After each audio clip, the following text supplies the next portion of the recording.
First of all, my name is Dr. Adrienne Trogdon, for those of you that I don't know.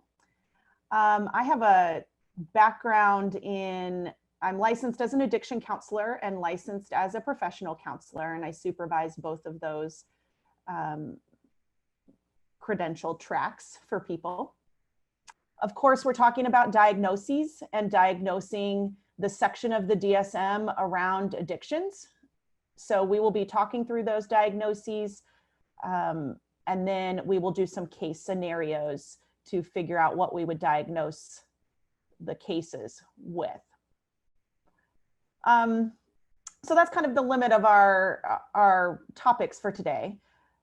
So if you have questions around diagnoses, feel free to ask. And as we go through the material, feel free to ask those questions. So let's talk about some basics of the DSM in general. First of all, the DSM, the first was published in 1952, and we've had 5 iterations since then. So the DSM-5, the one that we're using today, was revised in 2013. So we're kind of getting, to the point of where it's going to need to be revised again. So the thing that's interesting about this DSM-5 version is that they talked about doing future revisions like you do software.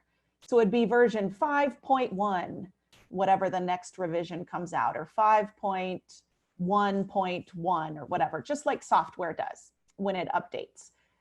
So we haven't seen that really happen yet, but that was supposedly how they were going to do future revisions. So we'll see if that ends up happening. But really what they wanted to do with the DSM-5 was to focus more on lifespan development and diagnosing things based on the lifespan and kind of categorizing things, diagnoses that might come up in early childhood versus adulthood versus older adulthood. And we got rid of the dimensions of, the kind of listing things, in the, gosh, I can't even think of the terminology. What was it called? The axes, that's what it was called. So axis 1 and axis 2, we got rid of that. That's kind of out of my vocabulary now, which is great. But instead, focusing things more on how disabling this issue is for somebody, as well as how severe it is. So looking at how much it's impacting their life, how much dysfunction is there or disability is there, as well as how severe it is. And so ultimately, their hope was that this would be more, clinically based and more indicative of what we're dealing with clinically. And I think for the substance use disorders, that is the case. Because if you remember, we only had, substance abuse, or we had substance dependence, or we had polysubstance dependence if someone was using multiple substances. And really, people didn't fit into those 2 categories, shockingly enough. We needed more categories for people because they don't really fit nicely into those. And now, we have this substance use disorders continuum that we can diagnose somebody with, which has greatly expanded our ability to kind of clinically get better utility with the diagnosing, because we can get more specific and we can paint a better picture of what somebody is struggling with related to their substance use. And then we also have gambling as a disorder that we can diagnose that's within the addiction category. But those are the only 2 things we have. We have gambling disorder, which is, kind of on the behavioral or process addiction side. And then we have substance use disorder. But we don't have any other kinds of process addictions that we can diagnose as of yet. So I think personally, this is just Adrienne's sort of thoughts and projection in the future, but I think in future revisions, we will see more process addictions being addressed and in the DSM. It's just not there yet. So we'll see what's to come. But right now, this is all we have. So let's talk first about drug classifications, because one of the things that the DSM does is it says that you need to pick a classification of drug that this person is using, and that kind of starts your diagnosing process. So here's all the drug classifications we can choose from. And obviously this is not an exhaustive list. So there's certainly other drug classifications that might be out there than what is on this list, but we have alcohol, we have caffeine, we have cannabis, we have, I always mess this up, but phencyclidine or PCP, other hallucinogens, which are pretty much any other hallucinogen, any other drug that has hallucinogenic properties would fit into that other hallucinogen category. So that would be things like MDMA or ecstasy, DMT, acid, LSD, let's see what other ones might be street names that I've heard that would fit into that category. A lot of times bath salts or some of the synthetic cannabis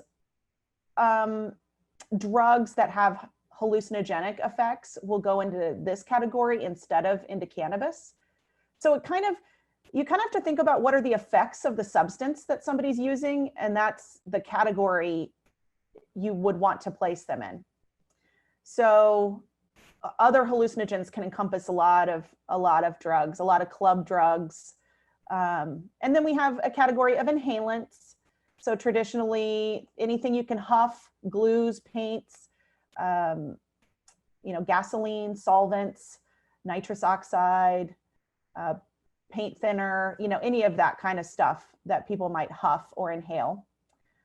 Opioids category, which is your pain management medications, methadone, opium-related products or drugs, heroin, any of those opioids. Then we have the downers, as I call them.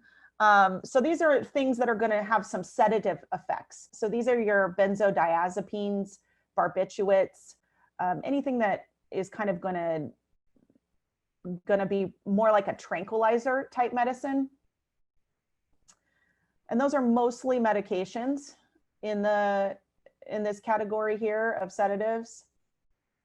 Then we have stimulants, which are your uppers. So anything that speeds you up. So any kind of amphetamine, which could include medication like Adderall or Ritalin, or diet pills, anything that kind of speeds you up, but then also includes crack, cocaine, methamphetamine, or crystal meth. All of those would be a part of this. Yellow jackets, you used to be able to buy those at like convenience stores, and they were sort of, I heard about them a lot when I was in school, and people would like to stay up all night working on a paper. They'd pop a few yellow jackets, and they were basically an energy drink in pill form. But really what they were was just amphetamine. So those kinds of things would all be in that category. And then tobacco. So anything, and I would include vape pens, any of your vaporizing machines that have tobacco in them would fall into this category as well. But if it doesn't have tobacco in it, then it wouldn't be in. So some of the vapes don't actually have nicotine or tobacco in them, but some do. So it kind of depends. And some of the vapes are used with marijuana in them instead. So that would be up in the cannabis category. So there may be other drugs out there. Actually, there are, not maybe. There are plenty of other drugs out there that do not fit in some of these categories really well. Like bath salts is a good one, because bath salts can have an amphetamine-like effect, can also have hallucinations as a part of it, and can also have a depressant type effect. So it's a synthetic drug. So it depends on the formula they use to make it as to what kind of effects it has. So that doesn't fit nicely into any one category, but you just do the best you can. And of course, street drugs are always changing the names of them, the consistency of them, or they might be kind of lacing two different things together, like have a marijuana cigarette laced with crystal meth or methamphetamine.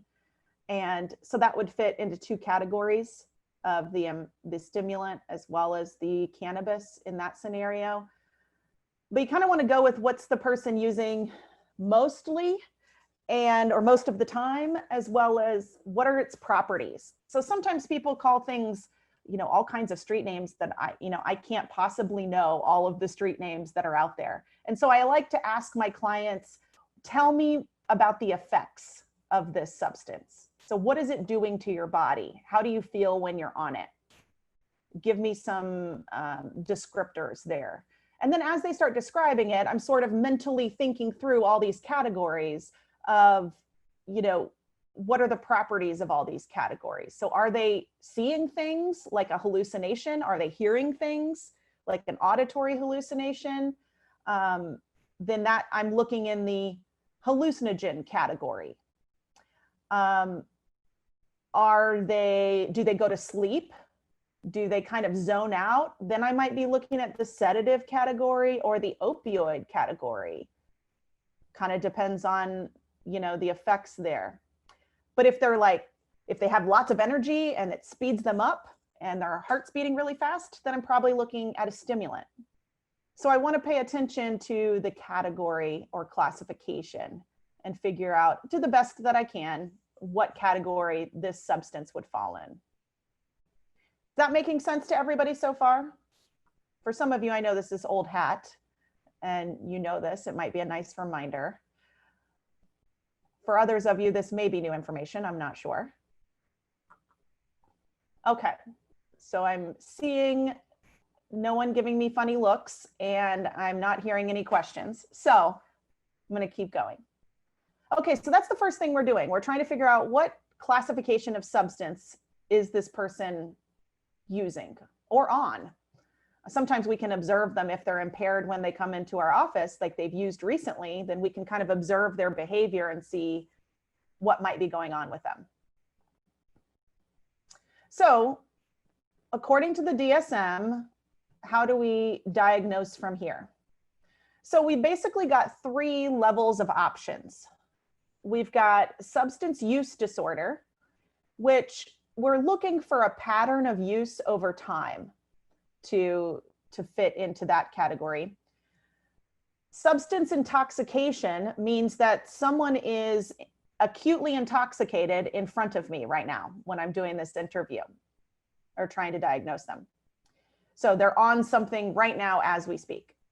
Substance withdrawal means that someone has used recently and they're coming down off of that use and they're feeling kind of crappy and they're having some withdrawal symptoms, like they might be having hangover type symptoms, or they might be having cold and flu type symptoms, where they're, they haven't used but they've used recently. So it's usually been within the past day or two and they're feeling pretty crappy. So those are the 3 levels of diagnosing I can do.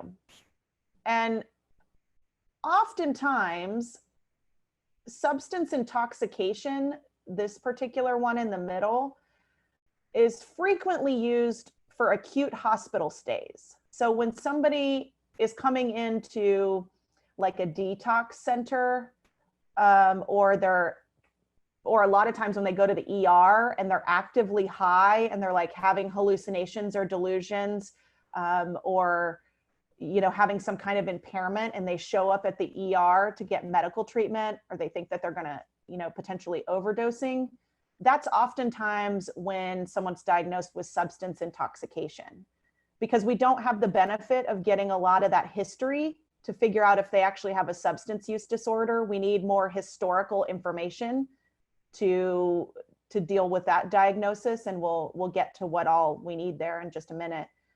So a lot of times when somebody shows up at the ER acutely intoxicated, whether it's, you know, they might be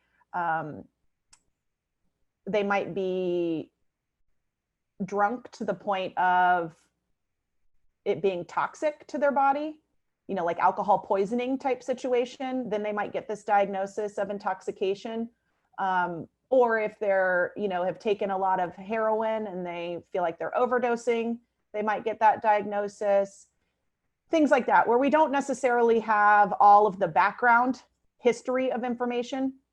We've got to just deal with what's in front of us. And sometimes that happens with withdrawal as well, but that's more common if you work in a detox center or work in a program that has a detoxification element to your program. Then you might see that diagnosis, or you might be a part of that, of diagnosing substance withdrawal more often in that scenario. But kind of most of the time, we're by and large looking at this substance use disorder category. So that's what we're going to talk mostly about, although we're going to address the other ones as well. Okay, so when you're thinking about diagnosing with somebody with something in general, you want to kind of have these two ideas in the back of your mind. And this would be for really any diagnosis in the DSM, but I'm talking about substance use. But you really want to look for a pattern of behaviors that are problematic, that are related to their substance use. So this person is having repeated issues over time in their life that are related to using substances. And we also want to look for that they're continuing to use those substances despite having these problems that are related to their substance use. So again, both of these are speaking towards patterns over time. So you really need to be able to get some information from somebody. So if they're acutely intoxicated, they're not a great historian. You're probably not going to get a lot of that good information right then and there because they're high. And also when they're in active withdrawals and they're feeling really crappy, you know, like when I have the flu or a cold, you know, I'm just trying to get rid of those symptoms. I'm not interested in going into all of my history and what's gone on. It's like, I just don't want to feel bad anymore. Give me medicine to help me deal with my acute symptoms. So sometimes people that are in withdrawal don't necessarily give you good information either, or they'll kind of say anything that they think you want to hear to get the diagnosis so they can get medicine, right? We've seen that before, or frequently. So these two ideas you need to have in the back of your head, that there really needs to be a pattern of issues related to substance use, and they need to keep using despite having these problems. Okay, so how do we diagnose substance use disorder? So we talked about the categories. These are all the categories that are our options for diagnosing substance use disorder. And we have this other category down here at the bottom. It's like if we really can't fit it into another category, then it goes in other. So it's helpful if we can figure out how to fit it into another category, because that gives every clinician that looks at this chart or works with this client the information about kind of what type of substance are they using. So it's more helpful if we can fit it into a category, but if not, we do have this other as an option. If we just, like bath salts might be a good one to put in other, because it doesn't really fit nicely into one category. So we got to figure out a category, and then we have 11 criteria that we're going to look at and see how many a client meets. So we've got these overall groupings of the 11 criteria. The first 4, criteria 1 through 4, are all about impaired control. So this person's not able to control their use, or they're having problems controlling their use. The second three criteria deal with social impairment, that it's causing problems for them socially.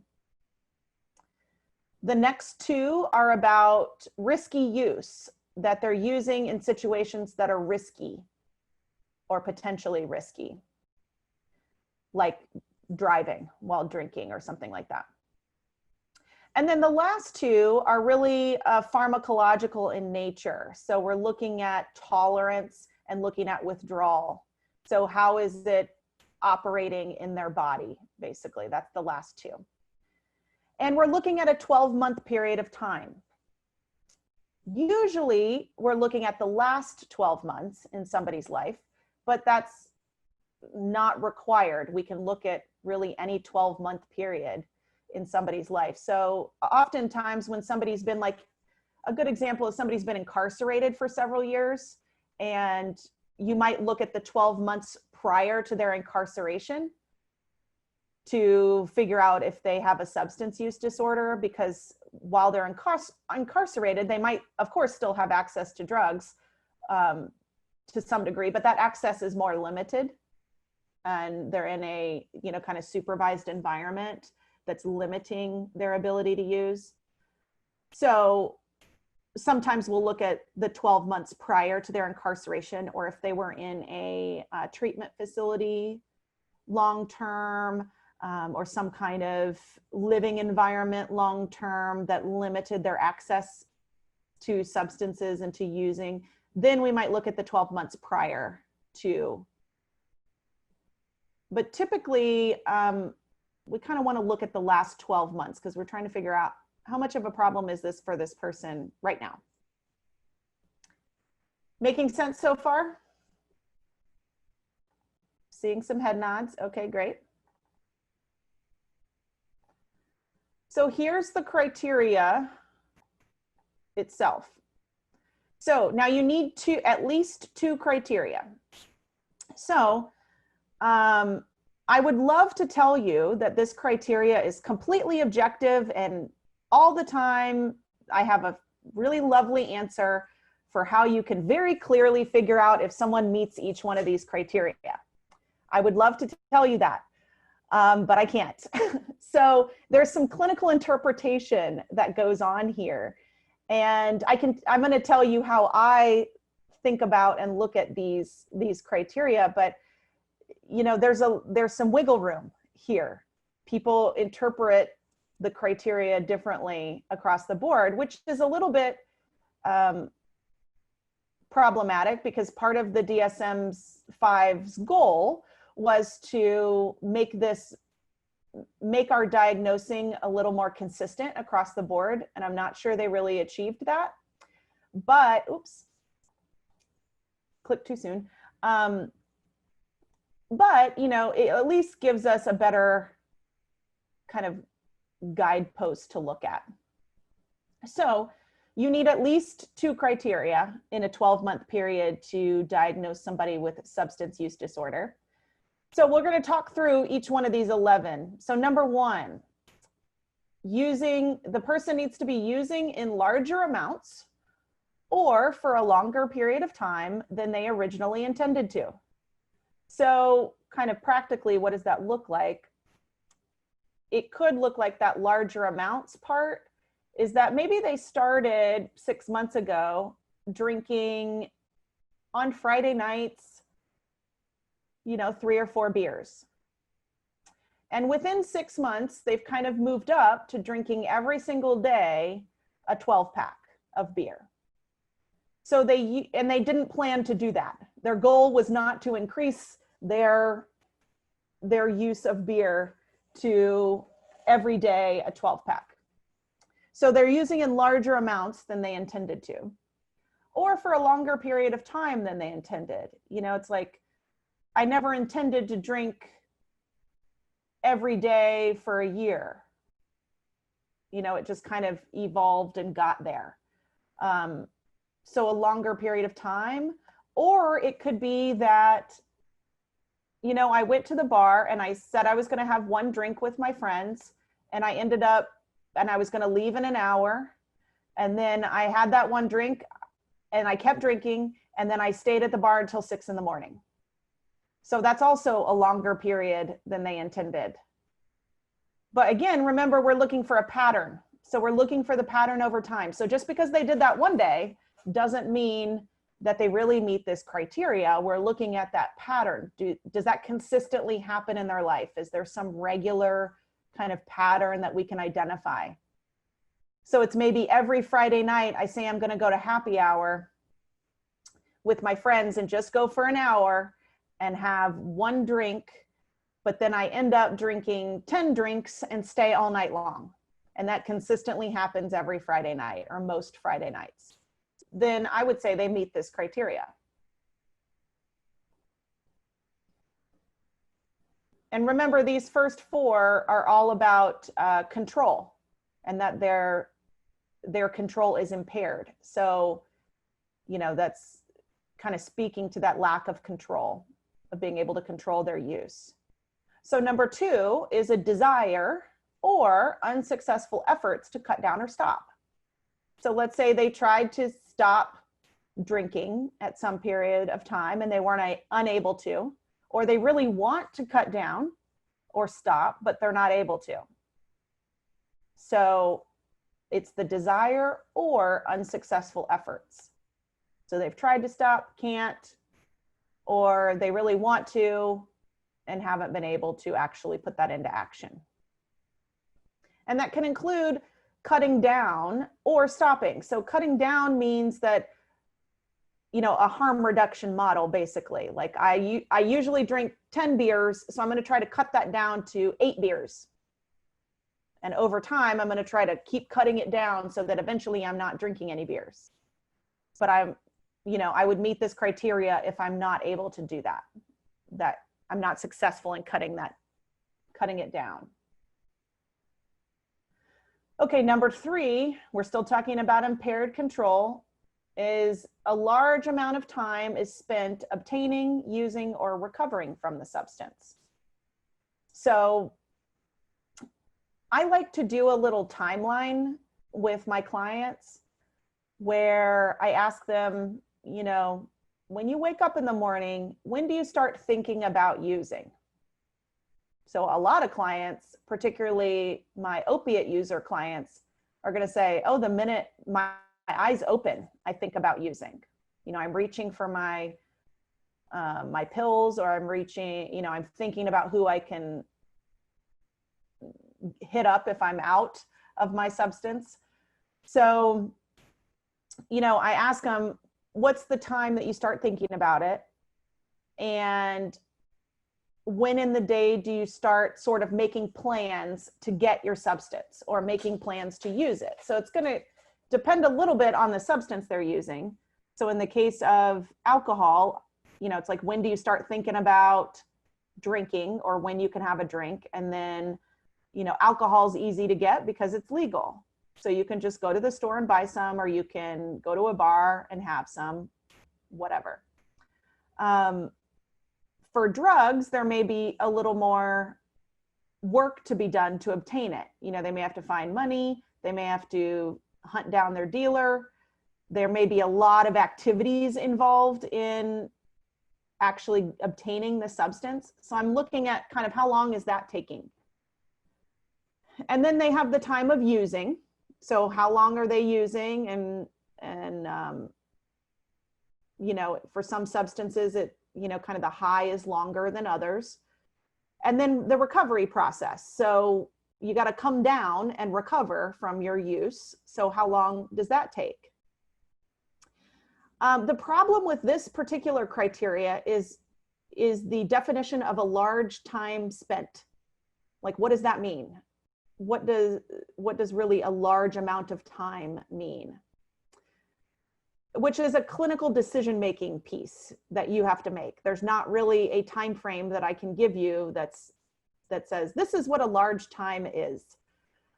This is where there's a little bit of challenges with the criteria here. But the way I like to think of it is how much of their day or week is spent thinking about getting, using, and recovering from the substance. And if it seems to dominate their life in some way, then that's probably a large time. So if they're spending kind of over, half or more of their time kind of dealing with the process of getting, using, or recovering from substances, then I think that's a pretty large amount of time. But you've got to make that clinical decision. That's why I like to get a timeline, because it just helps me quantify a little bit how many hours they're spending. So if every weekend they're going and getting drunk on Friday night, and then they spend Saturday and Sunday dealing with their hangover so they can go back to work on Monday, that's 2.5 to 3 days out of a 7-day week. Seems like a pretty good amount of time. I would probably say that they meet that criteria if they're doing that every weekend, because there's a pattern there, and 2.5 to 3 days out of 7 days is a lot.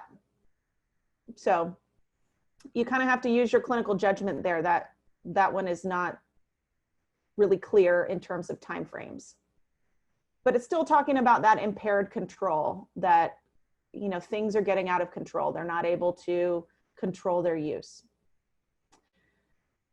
Okay, and number 4 is the last one in this impaired control category, that cravings are present.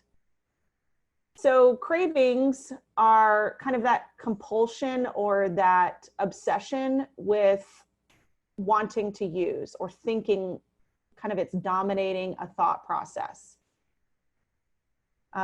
Sometimes they act on those cravings, other times they don't. The action part is not part of the criteria. It's just that cravings are present. So if they're actively craving using, whether they use or not is irrelevant. It's that the cravings are there. So it's like they really want to use, and sometimes they might and sometimes they don't. Okay, so that's all in the impaired control category. Questions about any of those?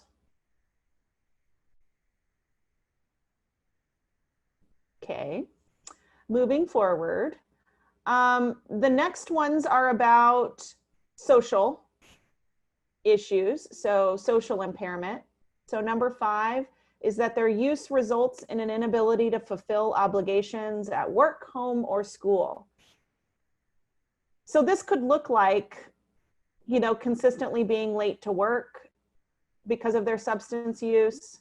Could be that they're not able to get all of their job duties done or all of their schoolwork done, or they're not doing things for their children or for their kind of family and home life that they need to do because of their substance use. So they're kind of neglecting things or people as a result of their substance use. And again, we're looking for a pattern. So it's not just like I was late one time on Monday morning because I, partied all weekend, but there's, consistently job-related issues or consistently home-related issues, school issues, that kind of thing. We're looking for a pattern. And then number 6, more social impairment, is that they're continuing to use despite persistent or recurrent social or interpersonal problems. So let's say they frequently get in arguments with people when they're intoxicated.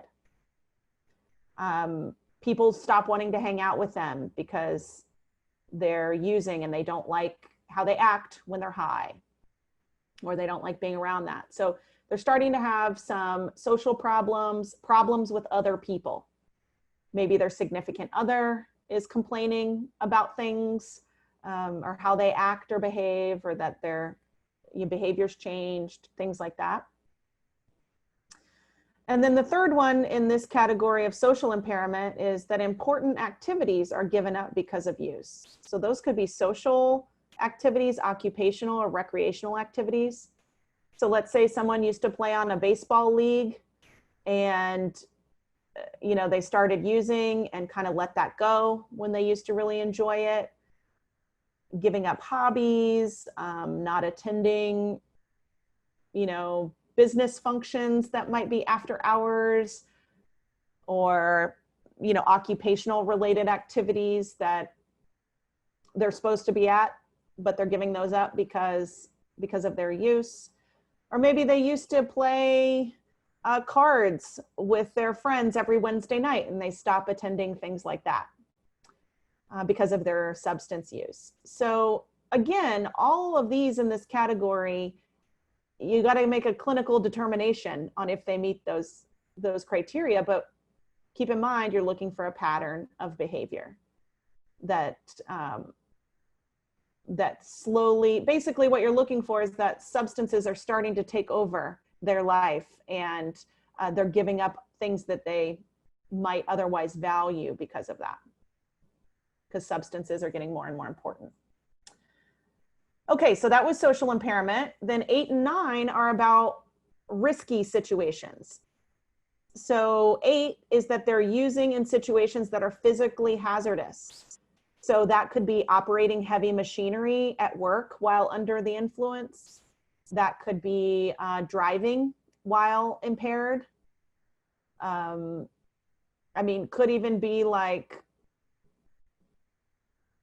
thinking about cutting your grass with a lawnmower that has a sharp blade, or doing carpentry in your shed with machinery that could hurt you when you're impaired. If you're impaired while you're doing those things, those are all examples, like driving a boat, driving a four-wheeler, anything like that that could be physically hazardous while you're using.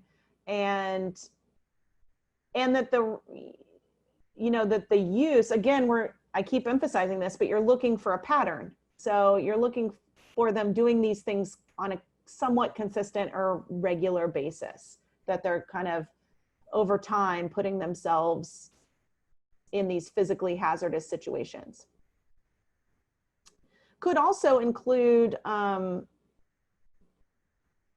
like, you know, some people do things for work that kind of put them, not just operating machinery, but they could jump out of planes for a living, or they could, I'm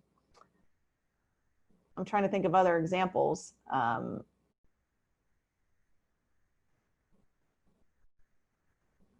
Fly planes, jump out of planes, that's all I got right now. But things like that, that could, you know, still putting themselves kind of in physically hazardous situations, as well as other people, and doing those things while they're impaired.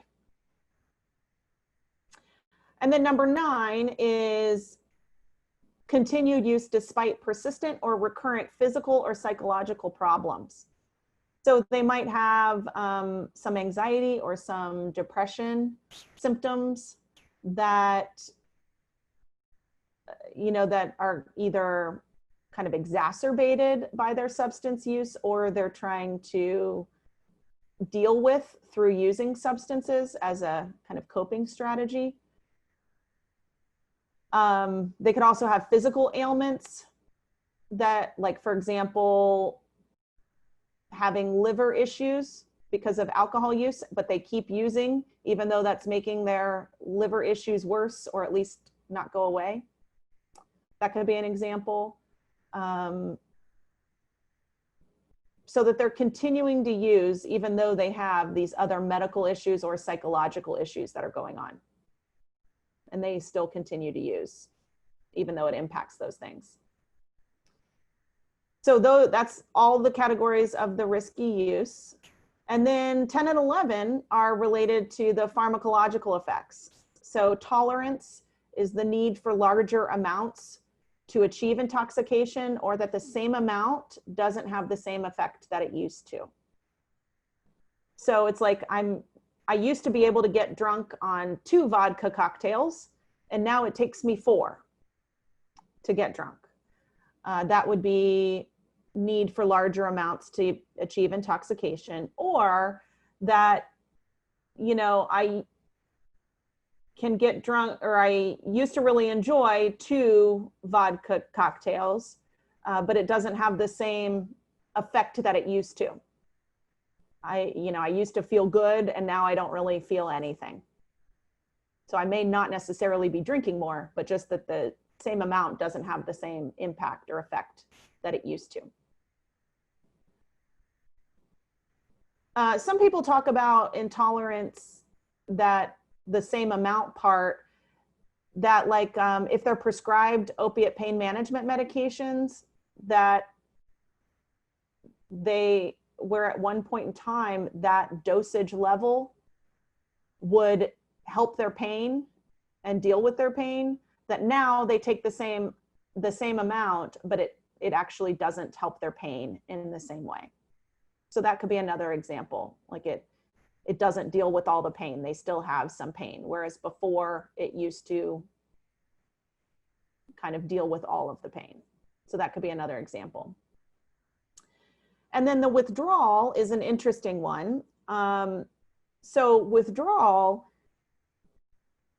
there's specific criteria for withdrawal that the DSM recognizes with some categories of substances, but not all of them. So for example, this 11A down here at the bottom, it says this does not apply to PCP, hallucinogens, or inhalants. So basically what the DSM is saying is that we do not have withdrawal criteria for these 3 classifications of substances. So you cannot use this criteria to achieve or to get the diagnosis of substance use disorder if you're dealing with PCP, hallucinogens, or inhalants. So if you're dealing with any of the other categories, then withdrawal could be a criteria that they could meet. So in essence, there's some symptomology, like a hangover type symptomology, headaches, sweats, nausea, muscle tremors, things like that. Each category of substances has its own withdrawal criteria, except for the 3 I just mentioned. And so you would need to look at that withdrawal criteria for each of those substances and see if the person is meeting those to meet the withdrawal criteria. So this one, number 11, is a little bit more expansive than the rest of them. Okay, so that's all the criteria. So you would need at least 2 of these things in order to diagnose somebody with a substance use disorder. But you could feasibly have all 11 met for one person, but it has to be at least 2 in a 12-month period. Make sense so far? Questions at all about the criteria?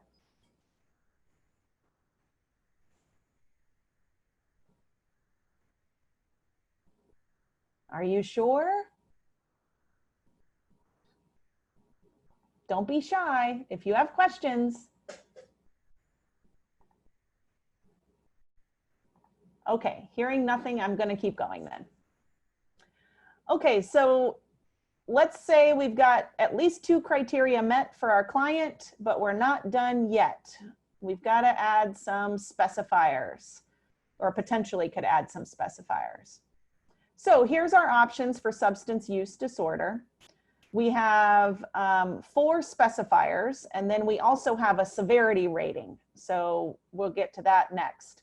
But the specifier options are in early remission, in sustained remission, in a controlled environment, or on maintenance therapy. So in early remission means that somebody meets the criteria for 3 months at least, but less than 12 months. So remember, we're looking at a 12-month span of time in somebody's life. So let's say we have a client that meets at least 2 criteria for 4 months, but they haven't met it for all 12 months. Okay? But that they've kind of gotten better. So they met it for 4 months during a 12-month period, but now they're getting better and things are improving. So they might be in early remission.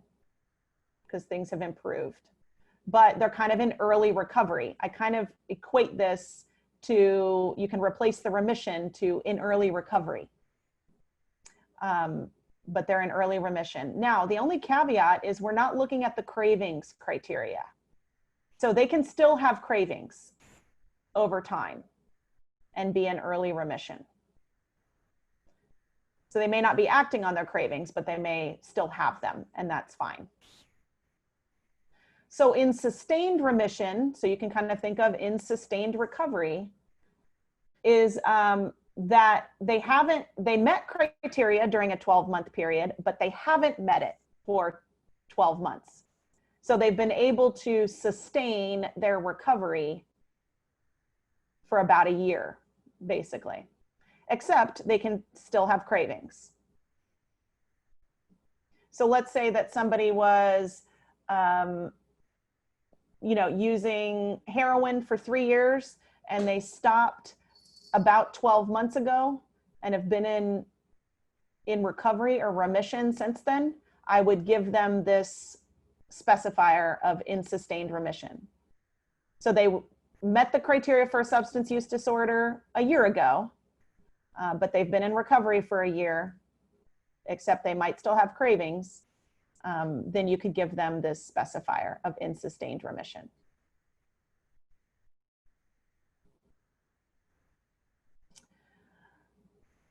Then we could do in a controlled environment.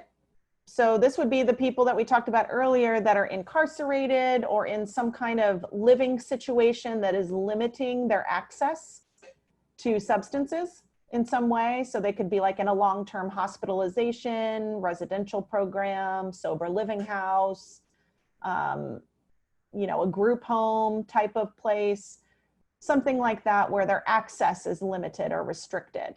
So then that's when we're looking at maybe the 12-month period before they went to whatever living situation. And so they met that criteria for a substance use disorder, but they're in a controlled environment now. We can add this specifier of in a controlled environment. And if they are receiving medication-assisted treatment, so maybe they're at a, stopped using heroin and started taking methadone or Suboxone, buprenorphine type products, then we could still diagnose them with a substance use disorder and just notate that they're on maintenance therapy right now. Or tobacco cessation is another thing, if they're taking medications or anything to help with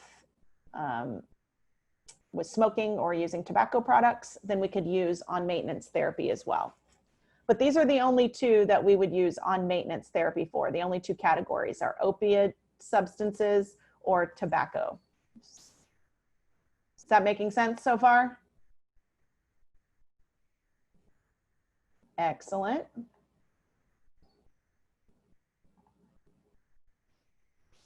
Okay, and then the other thing we need to do is we need to code based on the severity. So we're basically counting symptoms from that criteria. How many of those 11 criteria did they meet? So if they met 2 to 3, we would diagnose them with substance use disorder mild. If they have 4 to 5 of those criteria met, then it would be moderate, and 6 to 11 would be severe. And that just helps to see how much of an impairment is this for somebody, and can help us figure out what level of treatment might be the best for them or might be a good recommendation for them. Everyone got that part? Excellent.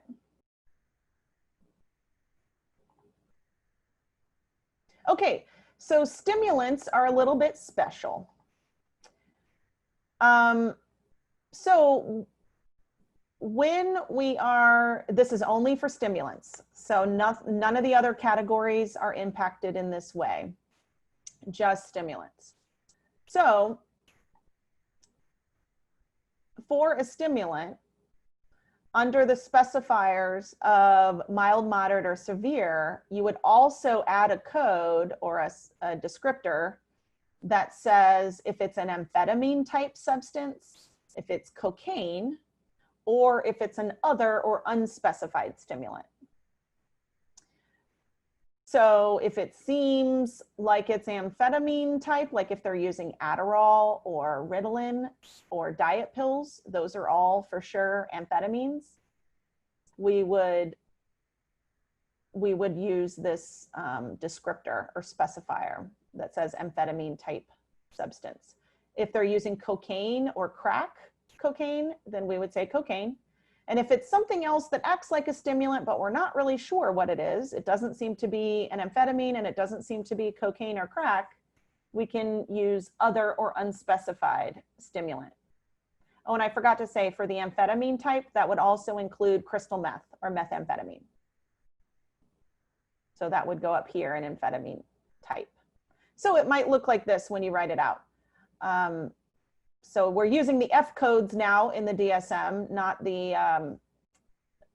the 3 digits, like the 300 level codes. So we're using the ones with the letters in front now because we're using the International Classification of Diseases version 10.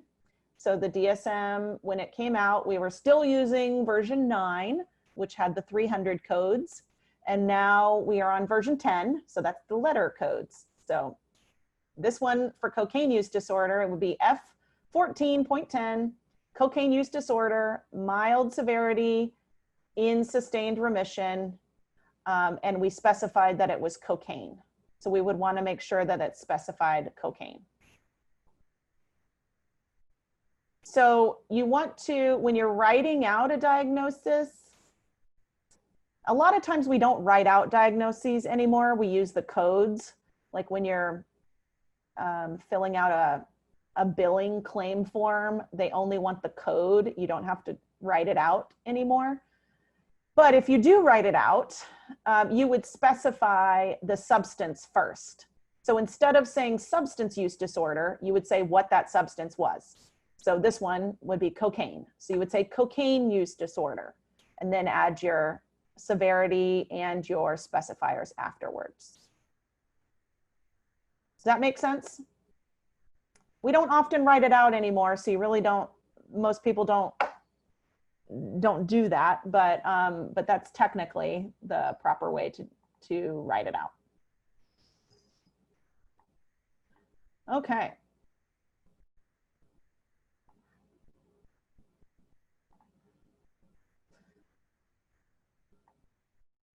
Okay, so just kind of random miscellaneous.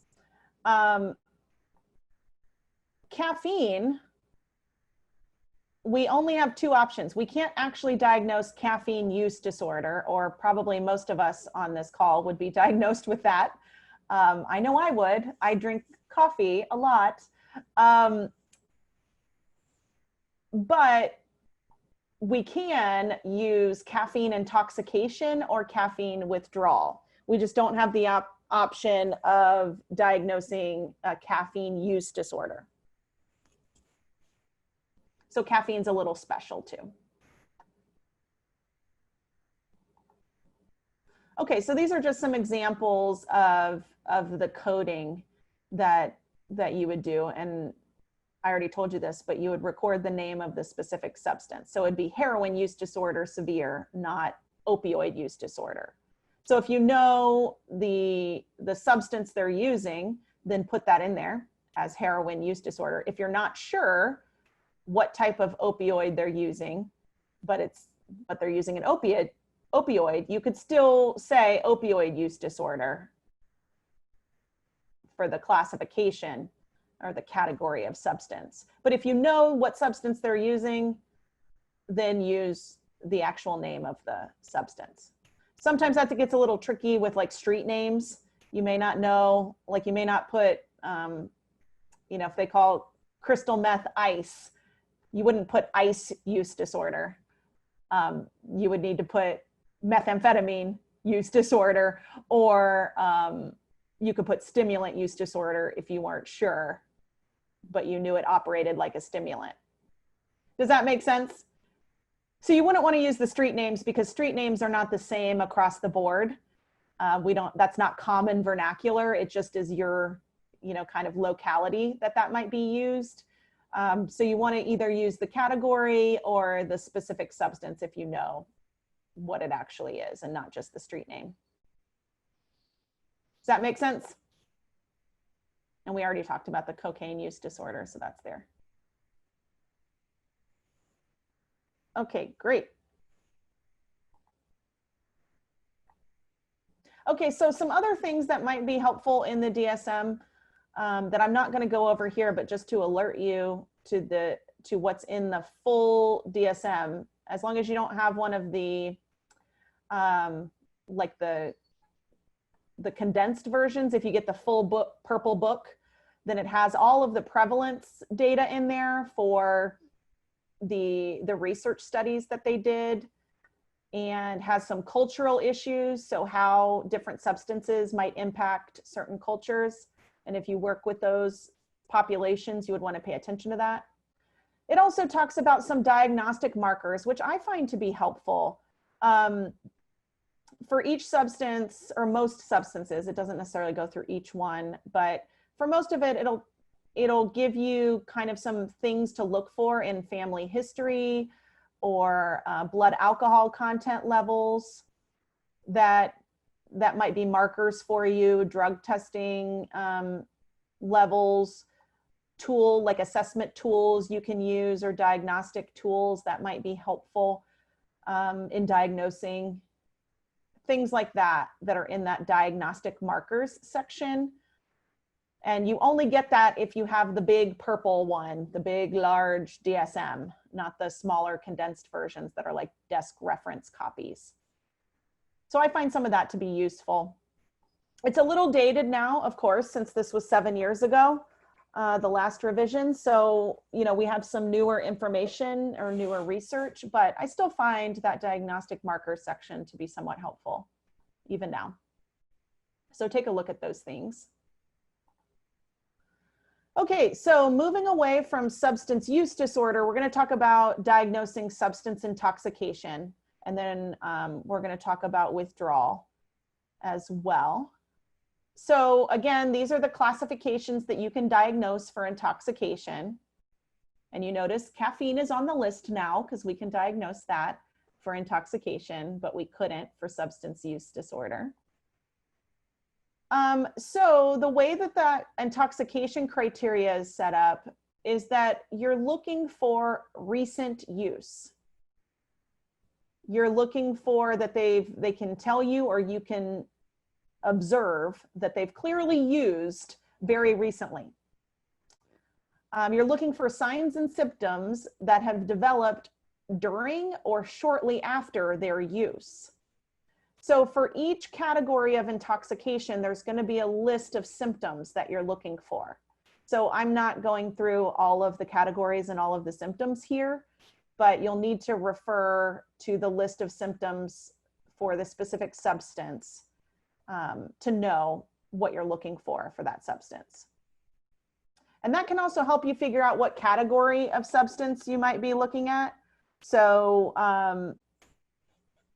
someone that's been using alcohol or anything that slows down your central nervous system. So alcohol does, opiates do, sedatives do. So those three categories do.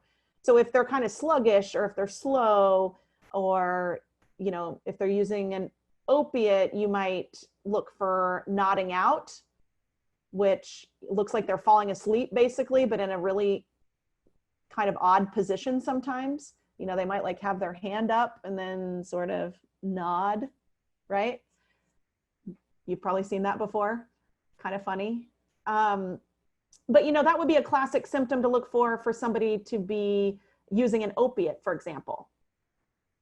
Whereas with somebody who's been drinking, you might look for more slurred speech or droopy eyes, or pupil dilation, things like that, that might be different, that might help you know that you're looking at a different category. So some of those things would be really helpful to help you figure out which category of substance are you dealing with this person in front of you. You're also looking for the behavior pattern, problematic behaviors or psychological changes. Like the psychological changes could be if they're hallucinating or delusional, having a psychotic break, like a substance-induced psychosis. You know, those are the kinds of things you're looking for. And then their behaviors, you know, how are they walking? Are they falling down? Are they bumping into things? Can they walk a straight line? Are they kind of verbally lashing out at people?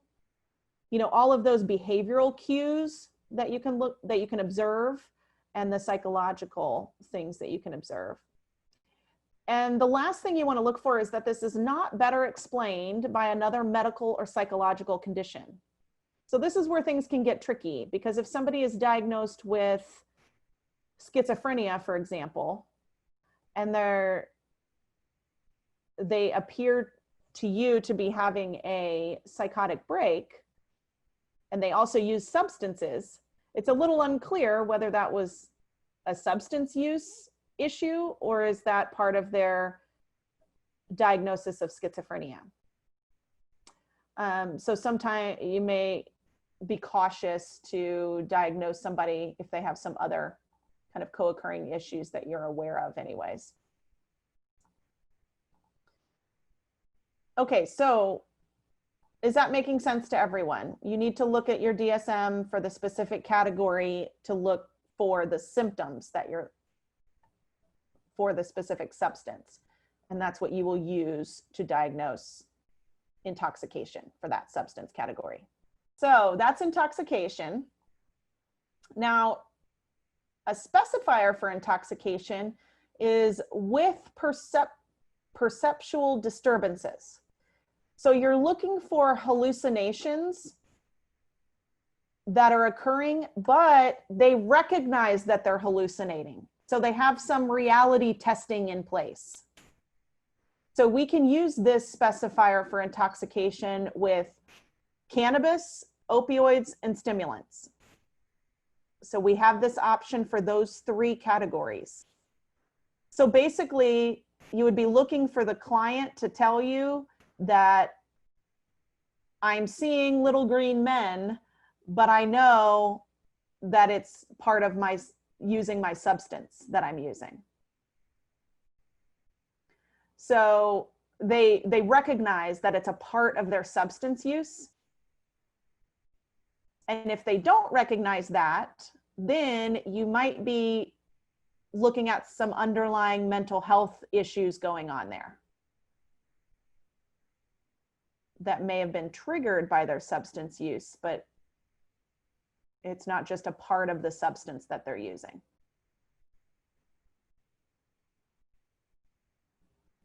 Make sense? Okay. So here's just an example of how we would write out the coding for that. So F10.929 is alcohol intoxication. So again, we would use the substance, not just substance intoxication. We would actually write out what substance they're using. And that would also indicate the code we use, because F10.929 is specific to alcohol intoxication. So it's the substance itself. Okay, so I just gave you an example here of the alcohol intoxication criteria. We're not going to go through it, but you'll see that A is always that the substance is used recently. So in this case, it's alcohol is used recently. That you're seeing behavioral or psychological changes occurring after the use that are a problem. And C is where you get into all these categories or all these symptoms that you're looking for. So I'm looking for slurred speech, that they're uncoordinated, have an unsteady gait, irregular eye movement, attention or memory problems, a stupor or coma, which, you know, a coma is like they're probably not responsive to me at all. So that's a big problem. But, and then D, that not better explained by something else medically or psychologically going on. So that's just an example of the alcohol intoxication criteria, but all of them look the same except for C has different symptoms that you'll be looking for dependent upon the category of substance. All right, moving on to withdrawal. So what is withdrawal? So again, you'll see that our list has gotten smaller. We can diagnose these classifications of substances related to withdrawal. So we got alcohol, caffeine, cannabis, opioids, sedatives category, stimulant category, tobacco category, or other, if we're not sure what we're seeing. So again, kind of a similar setup to the intoxication criteria. We're looking for them to have stopped using a substance, but when they were using, it was heavy and prolonged. Now, that's a clinical determination about what heavy and prolonged mean. So you kind of have to use your best clinical judgment there.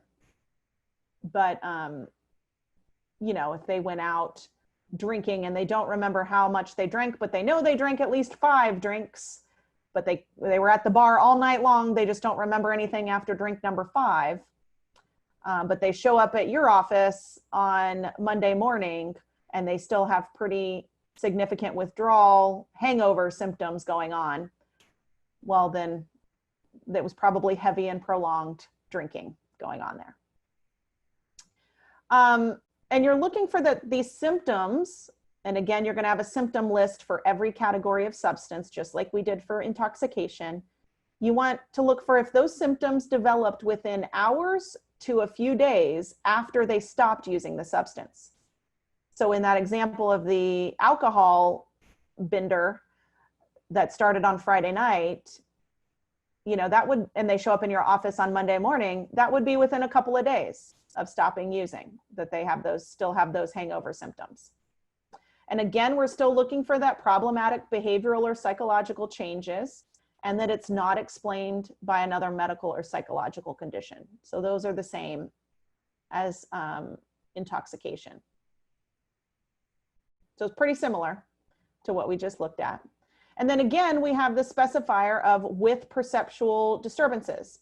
So again, it's the same thing, hallucinations occurring with intact reality testing. And we can use that with the alcohol category or the sedatives category. But they kind of recognize that the hallucinations are a result of their substance use, of either using alcohol or taking sedatives or tranquilizers of some sort. That they're having those hallucinations because of using those substances. And then the same kind of coding, we want to use the name of the substance if we can. So this one would be F11.23, heroin withdrawal. We could use opioid withdrawal, like some clients, you know, might be those type of clients that will use whatever they can get their hands on, as long as it's an opiate. So you might want to use opioid withdrawal because they really use equal amounts of, you know, hydrocodone as they do heroin. They're both still opioids, and they don't necessarily use one more than the other. You could say opioid withdrawal.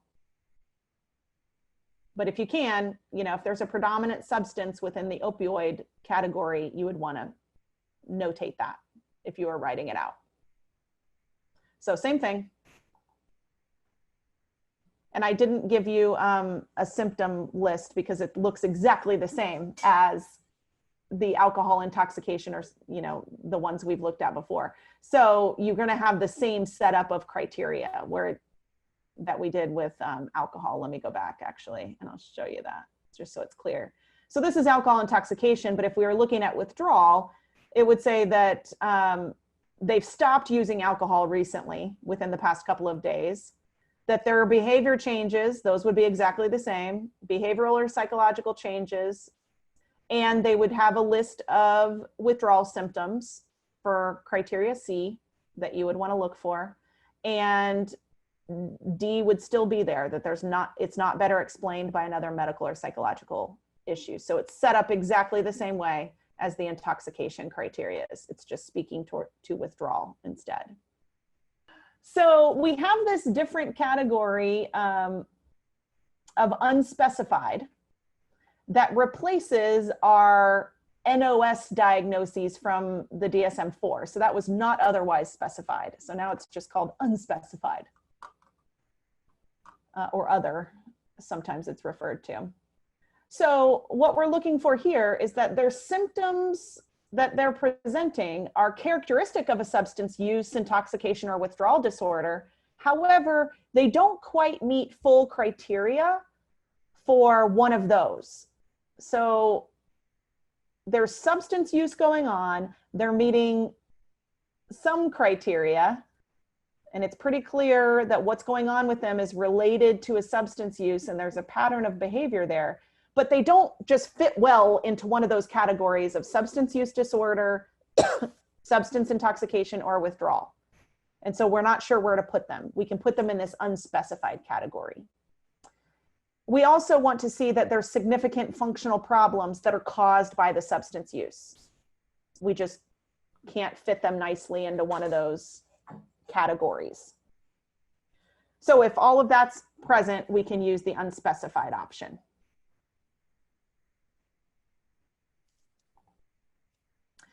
Okay, and this one's an interesting one. The hallucinogen persisting perception disorder. So this is specifically related to using hallucinogens. But here's the criteria, just because it's a little bit different than what we've been talking about. But it's kind of a long-term issue that people that have used hallucinogens before might have. So that they're re-experiencing one or more perceptual symptoms that were experienced when they were intoxicated in the past. So some examples might be that they have flashbacks to hallucinations they had when they were on acid 10 years ago. Or they might have flashes of color, or kind of seeing flashes of color in their vision, or trails of moving objects, halos around objects. Now, keep in mind that if somebody has vision issues, they might be already seeing halos around lights. So that's not always indicative of this particular disorder. They have to have the history of using hallucinogens in the past, and then that they're having these kind of flashback symptoms of a time they were high on acid or PCP or something like that. And they're experiencing it when they're sober now. So it's like, I haven't used acid in 10 years. I'm not impaired right now or intoxicated right now. And I'm having this flashback or this hallucination now that I experienced one time or several times when I used acid 10 years ago. So it's kind of this flashback sort of thing. And that these symptoms cause problems or distress in their functioning. So it's got to be causing problems. So some people have flashbacks and they recognize it's a flashback, it's not really a big deal, and they can move on. So there's got to be a distress involved, like it's impairing their functioning in some way or causing problems. And again, we always have this caveat that it's not better explained by another medical or psychological issue. But it's kind of an interesting one. We don't really see people very often that have this disorder. Lots of people have flashbacks from using hallucinogens, but it doesn't necessarily cause problems in their life. So that's the difference here.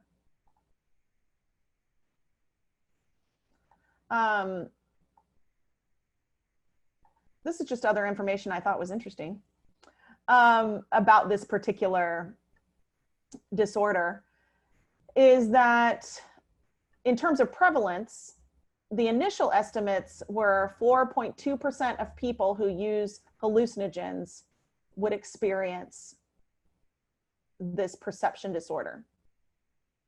The individual is typically aware that they're re-experiencing something from an acid trip or something in the past. But sometimes if they don't recognize that, it's like, oh, when I was 19 and I was tripping on acid, I saw little green men.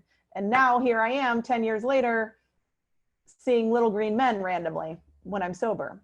They can recognize that that's linked to the past use. But if they don't recognize that it's linked to the past use, then you're probably seeing a different disorder present, because that reality testing is not intact.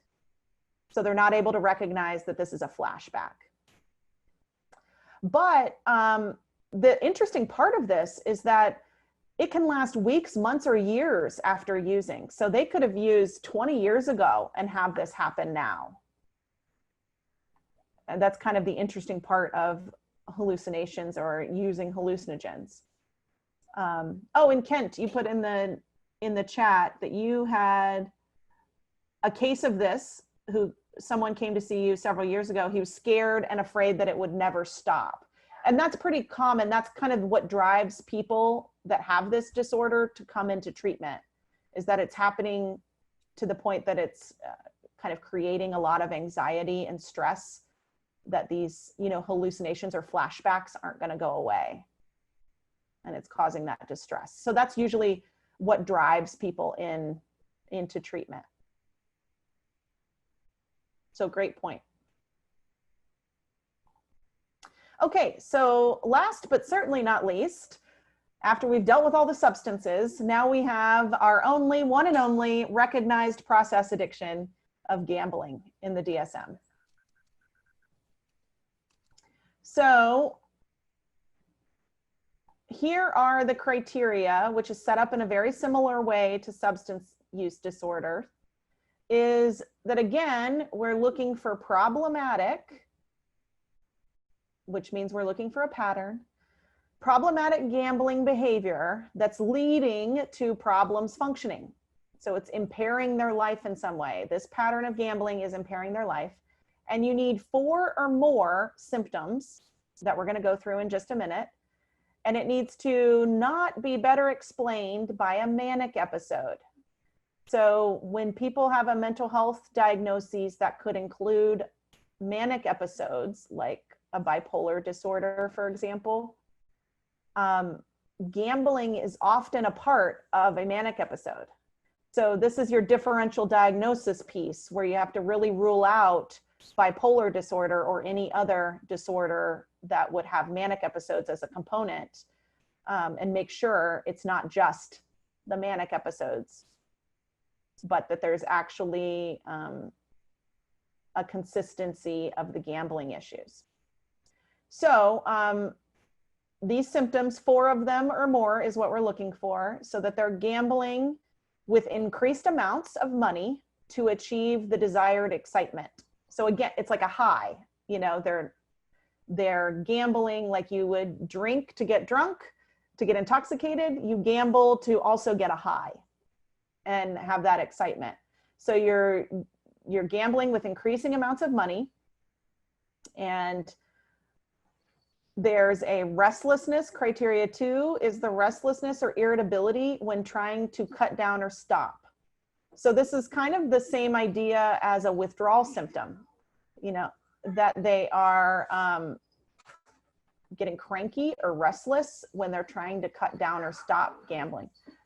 So if you hear my cats fighting, they're playing and fighting right now. If you hear that in the background, my apologies. This is their playtime. Okay, so the third is that they're preoccupied with gambling. So kind of think about this when we were in the substance use disorder, the lots of time spent obtaining, using, or recovering from substances. That's kind of indicative of this criteria here for gambling, that they're preoccupied with it. It takes up a lot of their time. They're thinking about it a lot. That they gamble, this next criteria, when they feel distressed. So they're using gambling as a coping strategy for feeling distressed. That they're chasing losses. So for example, if someone lost $1,000 today, then they would go back to the casino, if they were gambling at a casino, tomorrow to make up the $1,000 that they lost yesterday, and to, hopefully make some more. Next, that they lie or keep secrets to conceal their gambling behavior. So they're sort of maybe omitting information or outright lying to conceal the gambling that they're doing. That they're jeopardizing or have lost relationships, jobs, opportunities due to gambling. So this is that social impairment that we saw in the substance use disorders. Same thing here, that they're putting in jeopardy relationships or they've lost relationships, jobs, opportunities, anything related to their gambling use. And then that they start to rely on other people to relieve financial situations caused by gambling. So let's say they were supposed to pay their mortgage and it was $1,200 and they went and gambled that. And now they're asking their mom for $1,200 loan to pay their mortgage because they gambled away their mortgage money. That would be an example. So again, you're looking for 4 or more symptoms and you're looking for these things being patterns in their life, and that it's not better explained by manic episodes. So we have some specifiers here that we can use. We have episodic, persistent, in early remission, or in sustained remission. So episodic is that they meet this criteria at different periods of time, but then the symptoms kind of subside for at least several months, but then they ramp up and meet the criteria again. So in essence, there's episodes of time. So it's like they're meeting at least 4 or more of that criteria for a few months, and then it kind of goes away for a few months, and then starts up again, and they meet that criteria again. Now, it could also be longer periods of time. It doesn't have to just be a few months in between those episodes, but it has to be at least a few months or several months in between those episodes. Or persistent is that it's just, they're consistently meeting that criteria over time. So it's not, there's not episodes, it's just kind of a consistent or persistent meeting of those criteria over the course of years. And then we got the same specifiers here as we do for the substance use disorder of in early remission and in sustained remission, and it's exactly the same definitions for those.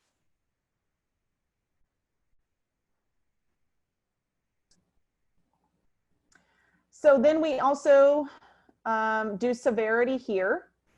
So if they, out of the 9 criteria, they meet 4 to 5, they would be mild, 6 to 7 would be moderate, 8 to 9 would be severe. So same setup as the substance use disorder. And the coding is the same.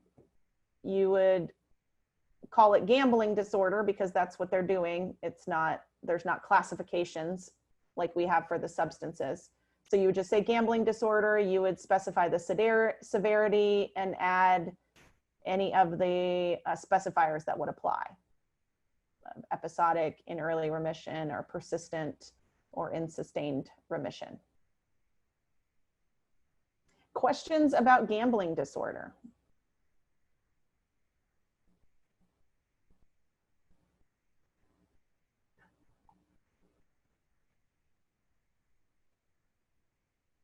Excellent. Okay, then this is the part, oh wait, I forgot about this prevalence.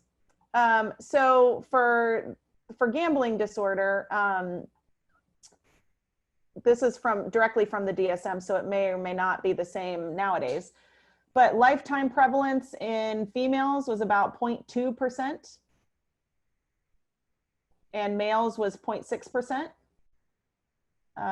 This is specifically related to gambling disorder. And then for people groups, African Americans were the highest cultural group of 0.9% for gambling disorder, Caucasians 0.4%, Hispanics 0.3%. So just to give you an idea of kind of how prevalent it is in society. And this can also depend regionally, because some places, certain types of gambling are not allowed, certain states, certain localities. So dependent upon how accessible gambling is, or the types of gambling that are available, this may be higher or lower in certain areas of the country. And kind of with the increase of internet options for gambling, you know, I think these prevalence rates are a little bit higher than even what they were 7 years ago. Okay, so now that's all with gambling. Any questions about anything we've talked about before we go into case studies?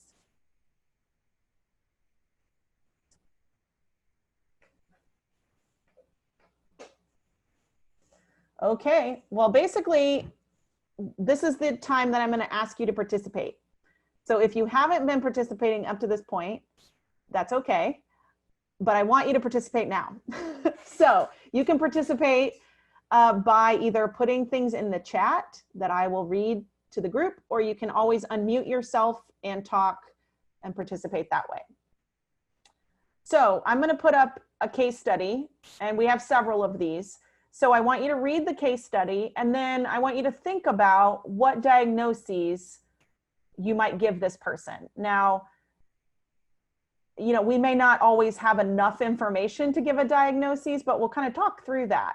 That's part of it, is if we don't have enough information to make an accurate diagnosis, we need to recognize that as well. So I'm going to put this up, take a minute to read it, and then I will ask for your feedback and ideas.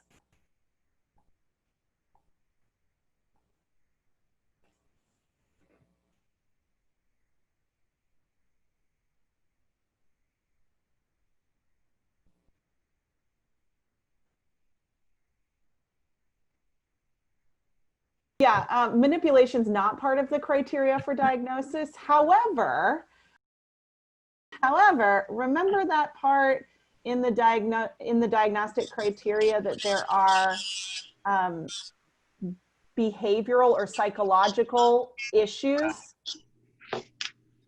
That's where it would capture that kind of his behavior and, you know, kind of mental state is shifting pretty significantly throughout the time you're talking to him.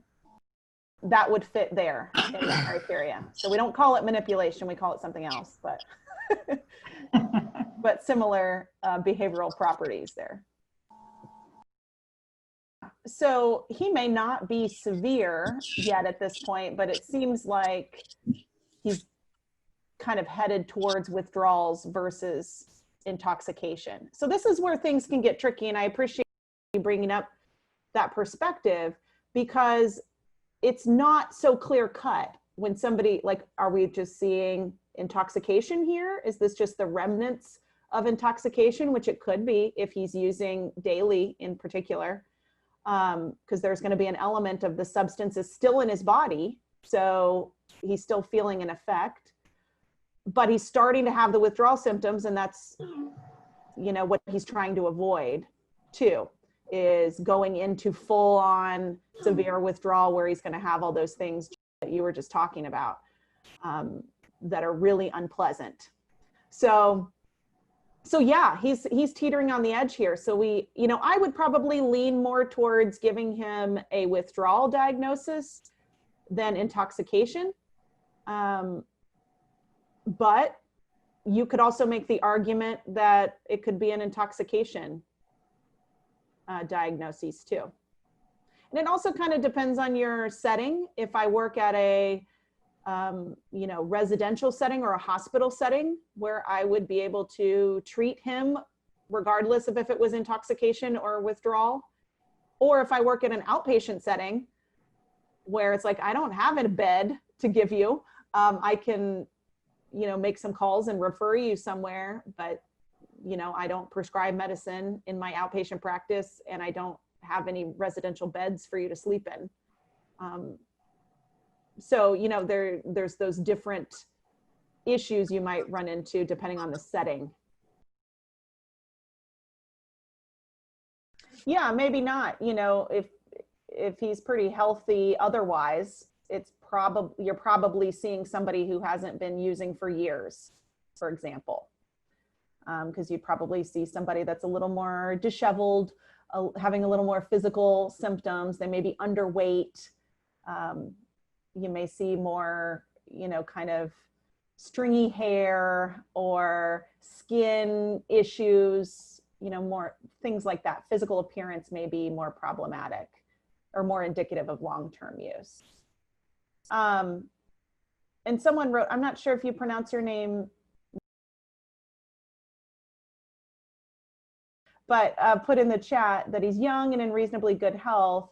So would his symptoms necessarily be severe as somebody else older and in poor health? Yeah, and that's something to consider too. Like, this is a pretty young guy. He's 26 years old. So physically, he's going to be able to bounce back much better than somebody who's in their 60s, 70s, for example. Or if they have other complicating health issues. So we don't really know if this 26-year-old has any other complicating health issues. It says here that he has no other adverse medical problems. So we can assume that physically there's nothing else going on with him and that he's in pretty good health. But if somebody else, you know, older or someone else maybe the same age that has complicating health issues, it could certainly impact things and, you know, be more concerning from that perspective of withdrawal. Okay, great. Love all the feedback and interaction. So let's keep it going. Let's look at another one. This one's an older guy. You know, that's part of it, is the differential diagnosis piece. So there may be something else entirely that's not substance related going on here. This one's a tough one because it's really, we got to rule out other medical issues going on here. And it's helpful if we work at a facility or refer him to a facility that can kind of do an assessment on his medical, psychological, and the substance use pieces, and maybe get some collateral contacts with some other people in his life, family members that can give us history information or things like that. Could be really helpful. So it's likely that there's substance use something or other going on here. And it seems to be kind of long-term issues. So I imagine with a little more information, we could probably do an alcohol use disorder diagnosis. The question would then be, is it intoxication, withdrawal, or there are also some other medical or psychological issues going on that need to be addressed as well. So I didn't really mean this to be a trick, but so sorry if anybody feels like it's a trick.